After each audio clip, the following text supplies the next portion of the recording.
Buenos días. Esta es la clase número 1 del módulo 2 del curso Química Biológica Avanzada para investigadores del área biomédica.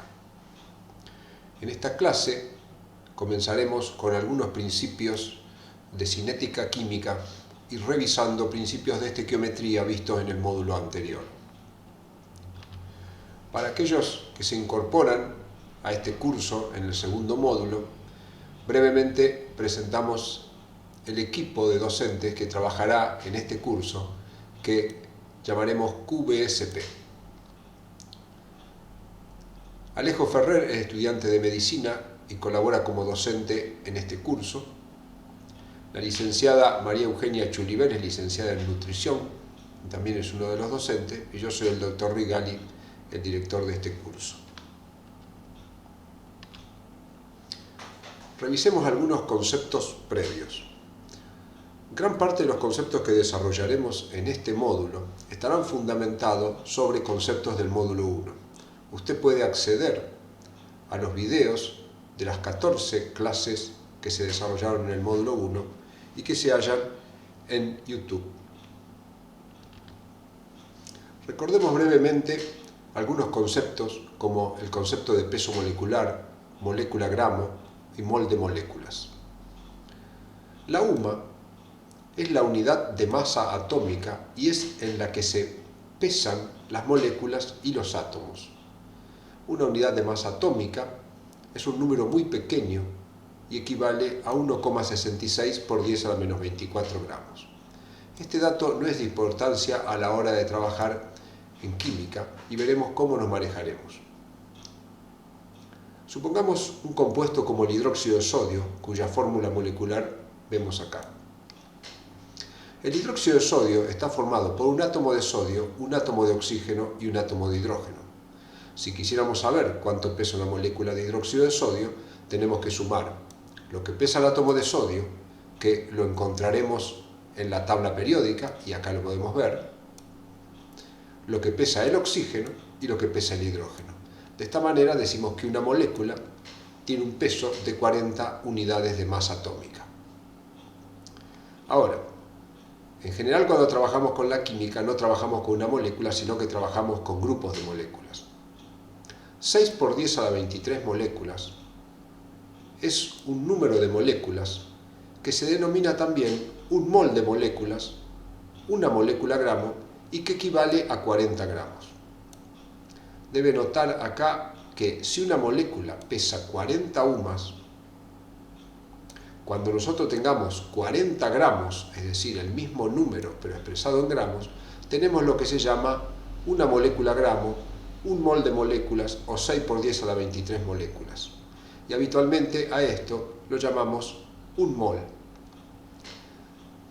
Este tipo de relaciones que ya hemos aprendido en el módulo 1 nos permite dar respuestas como, por ejemplo, ¿cuánto pesa una molécula gramo de ácido sulfúrico? ¿Cuántas moléculas hay en un mol de moléculas de ácido sulfúrico? Estos cálculos no son sencillos, pero hay que ir desarrollándolos. Veamos una pregunta. ¿Cuántas moléculas, moles de moléculas, gramos, equivalentes y osmoles están contenidos en una molécula gramo de cloruro de calcio?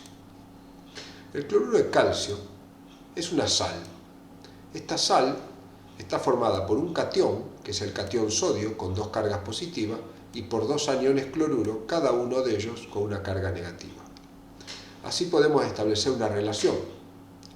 Una molécula gramo está formada por 2 equivalentes gramos, porque hay 2 cargas, y por 3 partículas, que son 3 osmoles.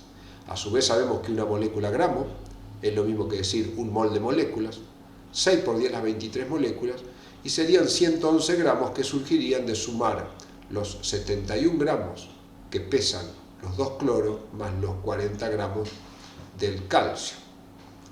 En esa cantidad de 111 gramos tenemos 2 equivalentes gramos, porque a partir de cada molécula, como dijimos, se generan 2 cargas positivas o 2 cargas negativas.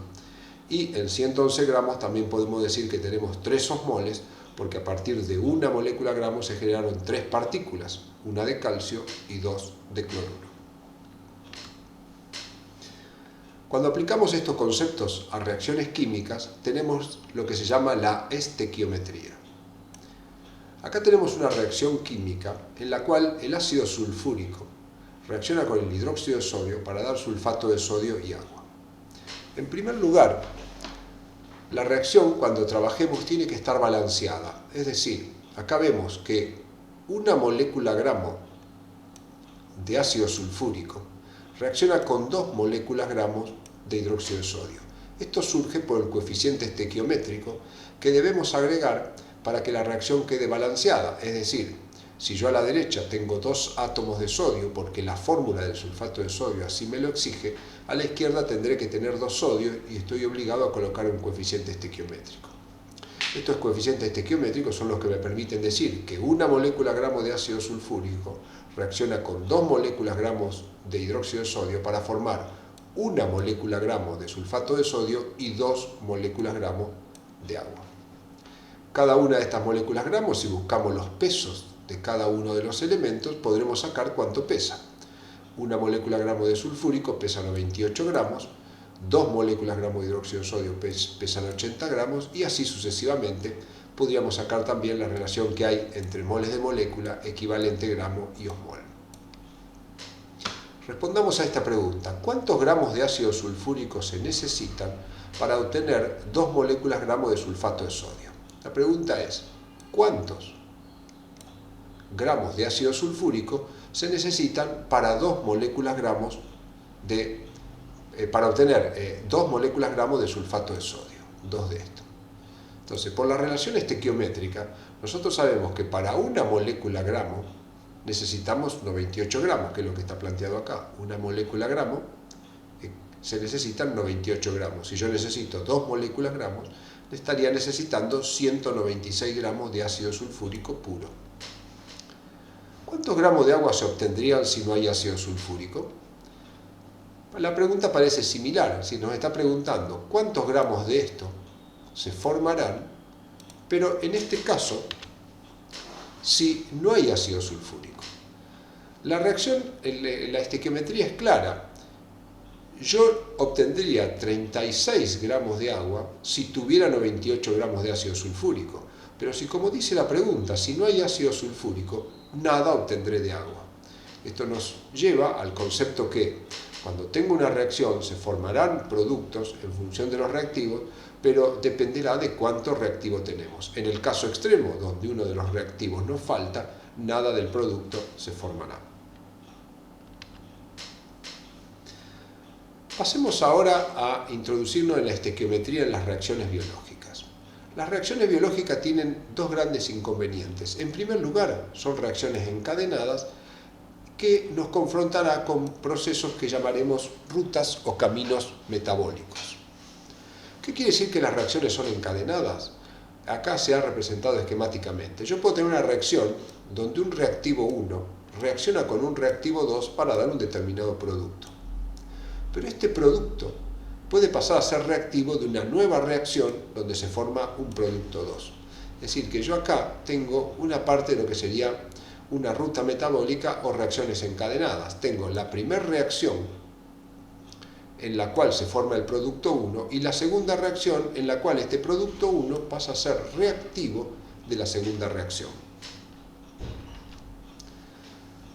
A modo de ejemplo, y viendo aún, aunque parezca complejo, algo relativamente sencillo, acá tenemos una reacción biológica. En esta reacción, ¿qué tenemos? Una molécula de glucosa que se transforma en glucosa 6-fosfato. Esta reacción requiere de una molécula de ATP que simultáneamente se transforma en ADP. Por lo tanto, la reacción química que estamos analizando es la que queda encerrada en esta línea. Los reactivos serían la glucosa y el ATP, y los productos serían el ADP y la glucosa 6-fosfato. El razonamiento con estos procesos, con estas reacciones químicas, es igual que lo que vinimos haciendo, pero ¿dónde está la complicación? En que el reactivo, por ejemplo, la glucosa, puede provenir de reservas que se hallen en nuestro organismo o bien de los nutrientes. Por lo tanto, si tenemos reserva, pero no tenemos nutrientes de nuestros alimentos, la reacción podrá cursar de la misma manera de que si no tuviéramos reserva y sí tenemos el aporte de nutrientes. Pero es claro pensar que si estamos sin reservas energéticas en nuestro organismo y no hemos aportado nutrientes, no tendremos glucosa y esta reacción no ocurrirá. Lo mismo pasa con el otro reactivo. El reactivo ATP, que genera como producto ADP, este ADP luego es regenerado por procesos que involucran numerosas reacciones químicas que requieren oxígeno. Por lo tanto, si careciera de oxígeno en mi organismo, este proceso no podría ocurrir. El ADP no podría generar ATP y me estaría faltando uno de los reactivos de la reacción. Otro de los inconvenientes que enfrentaremos en las reacciones biológicas es que cada reacción está catalizada por una enzima. Aún no tenemos el concepto de catalizador, pero las enzimas son estructuras químicas que tienen que estar presentes para que esta reacción ocurra con una rapidez adecuada a la vida. Estas estructuras, conocidas como enzimas, están codificadas en lo que se conoce nuestro ADN en porciones que se llaman gen y que pueden estar sujetas a alteraciones y que conducen a enfermedades de origen genético. Por lo tanto, aunque tuviéramos todo para que la reacción ocurra, pero este gen es defectuoso porque alguna causa externa ha hecho que la enzima que se genere no sea la adecuada para catalizar la reacción, y a pesar de que tengamos todo el entorno como para que las cosas ocurran, no ocurrirán de la manera en que uno esperaría, dado a que esta estructura no es correcta. También las enzimas pueden requerir cofactores, como por ejemplo el magnesio, que es aportado por los alimentos. Si tuviéramos un déficit de magnesio, aunque tuviéramos el gen y todas las otras cosas en condiciones, la reacción no ocurriría. Agravará más el entendimiento de las reacciones biológicas en que muchas veces sustancias, como en este caso el producto, puede ejercer acciones de retroalimentación negativa, haciendo que al acumularse este producto se inhiba la enzima que cataliza el proceso y por lo tanto la reacción no curse como esperaríamos a través de los datos que vemos en el papel. No se debe desesperar, esto es complejo, pero hay reglas para ir estudiándolo y construyendo el conocimiento. Acá tenemos, por ejemplo, otra serie de reacciones donde tenemos, en realidad, vamos a analizarlas. ¿Cuántas reacciones ve usted acá en este esquema? La primera reacción sería esta, en la cual la glucosa se transforma en glucosa 6-fosfato, hay dos enzimas que catalizan el proceso y se requiere además como reactivo ATP que pasa a ADP. La glucosa 6-fosfato es el producto de la primera reacción, pero pasa a ser el reactivo de la segunda reacción, en el cual la glucosa 6-fosfato se transforma en fructosa 6-fosfato, este sería el producto de la segunda reacción, y la hexosa-fosfato isomerasa, el catalizador de este proceso. Por lo tanto, la fructosa 6-fosfato, como dijimos, es el producto de esta reacción, pero pasa a ser el reactivo de la tercera reacción, en el cual la fructosa 6-fosfato se transforma en fructosa 1,6-bisfosfato, catalizado por una enzima y en la cual además se requiere como reactivo ATP y se va a formar un producto que es el ADP. Por lo tanto, en este esquema complejo que vemos acá hay tres reacciones, dos de ellas formadas por dos procesos simultáneos, glucosa 6-fosfato y ATP-ADP, fructosa 6-fosfato a fructosa 1,6-disfosfato y ATP que pasa a ADP. Es importante que nos vayamos acostumbrando a ver esto. Centremos nuevamente la atención de esta línea para abajo. Acá tenemos una reacción. ¿Cuáles son los reactivos de esta reacción? La fructosa 6-fosfato y el ATP. ¿Cuáles son los productos de esta reacción? El ADP y la fructosa 1,6-bisfosfato. Probablemente este producto y este producto pasen a ser reactivos de una cuarta reacción que no vemos en este esquema. Podemos comenzar a dar respuestas respecto a estas reacciones. ¿Cuántos moles de ADP se formarán por cada mol de glucosa? Bueno, la respuesta dependerá hasta dónde consideremos el proceso. Analicemos lo siguiente. Supongamos que consideramos únicamente esta parte del proceso, es decir, una sola reacción. El reactivo es la glucosa y el producto es la glucosa 6-fosfato. Por el otro lado, tenemos el otro reactivo que es el ATP y el otro producto que es el ADP. Si la pregunta que nos hacen es cuántos moles de ADP se formarán por cada mol de glucosa, como vemos acá, por cada una glucosa que tenemos, necesitamos un ATP y se va a formar una molécula de ADP. Pero, hagamos un cambio de color para hacerlo un poco más claro. Pero si hubiéramos considerado todo este proceso, es decir, las tres reacciones en conjunto, y nos volvemos a hacer la pregunta, ¿cuántos moles de ATP se formarán por cada mol de glucosa? Acá vemos que en estas tres reacciones la glucosa se transforma en glucosa 6-fosfato y acá se forma un ADP.